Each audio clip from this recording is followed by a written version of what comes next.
Yarmuth, who represents Kentucky's 3rd district. This is the district where the Sherman Minton Bridge was suddenly closed down on Friday because of a crack in a load-bearing part of the bridge.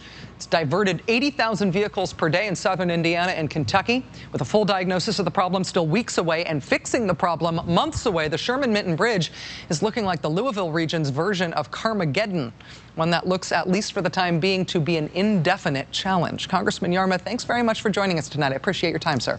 Great to be with you, Rachel. Give me the update, first of all, on how people are coping in your district with this big infrastructure challenge that really arose out of nowhere. That decision to close that bridge on Friday happened fast and without warning. It did, and it's, I guess, as close as you could have to a disaster. Certainly every bit as much a disaster as the flooding in New England that we saw the last couple of weeks. A couple 100,000 people at least are inconvenienced by this. We've seen commutes go from 15 minutes to 2 hours. Commerce has been disrupted throughout the region. We have the intersection of 3 different interstates in my community. I-64, which goes from Norfolk to St. Louis, and this bridge is part of the I-64 the artery.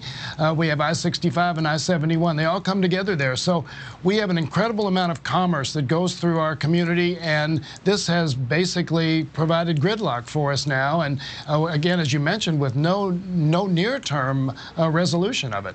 Congressman Yarmuth, President Obama is traveling the country talking about the need to pass his overall jobs package. And his jobs package includes a lot of different things. But the thing that he is really, in particular, talking about and talking up on the campaign trail is the need to fix roads and bridges and fix up public schools and do infrastructure work. How do you see your situation with this crisis in the Sherman Minton Bridge and in your district? How do you see that fitting into this larger discussion about how to deal with the unemployment crisis in this country?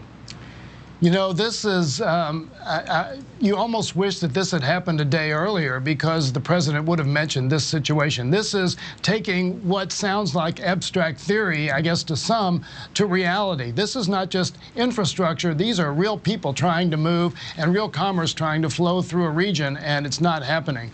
So what we're seeing here is an example of where money spent by the federal government could provide jobs, would keep commerce flowing, would save millions and millions of dollars. Businesses are losing in productivity, gas being burned, all of the things that, you know, you think of in theory, but this is reality now. It's hit us, just as it hit Minneapolis a few years ago, and these are dollars that are, if you can talk about jobs without talking about infrastructure, then you really don't know what you're talking about. Unless we have highways and bridges and airports that allow commerce to move in this country, we don't have an economy. So these are jobs that can put many, many millions of people to work, that can provide work that prevents the type of incident that we're experiencing now in our community, and also can give businesses the confidence that we're creating an infrastructure that will allow them to do their business. And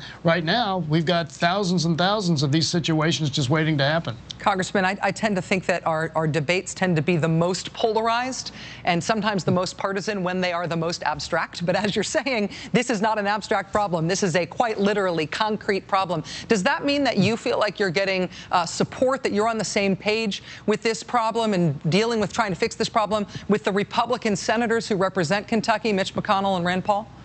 Well, you know, Mitch McConnell has said that the president's plan was basically a political agenda. And what he needs to do is he needs to come back to the district. He needs to stand there and talk to the people who are waiting in line and saying, you know, we don't really need to be investing in infrastructure. We can't afford it right now. And ask them to make the sacrifice. He's not willing to do that. And again, to portray what the president has said as just another political act defies reality. He's staring in the face of something that is of enormous consequence to hundreds of thousands of his constituents. And Richard Lugar on the other side of the Ohio River is facing the same thing with his constituents. This is no time for partisanship, clearly. This doesn't affect just Democrats or Republicans. This affects everybody. And Mitch needs to take a leadership in the Senate to help get this kind of investment adopted by the Congress. If he doesn't step forward, I don't know how we can get it done, but he needs to. These are his people. Congressman John Yarmuth, Democrat representing Kentucky's 3rd Congressional District. Best of luck to you, sir, and all the frustrated commuters in your district. I really appreciate it. Thank you, Rachel. And